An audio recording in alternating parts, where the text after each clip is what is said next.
So I recently bought myself a 40-year-old classic miniature restore. With limited space, I thought it was time to build myself an additional workshop. Timing couldn't be better because the gazebo I have isn't safe and needs to come down. Structurally it seems sound, but it's almost like the ground moves in the wind. So having removed the gazebo, I started to dig for the footings.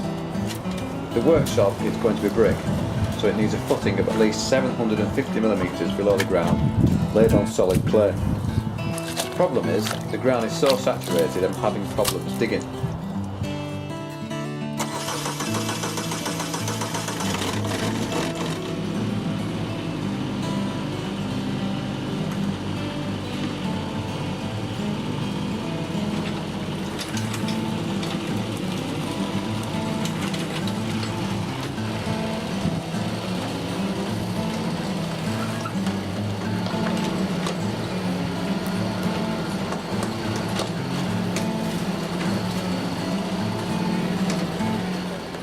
But even the digger's having difficulties. The ground's really soft and soggy.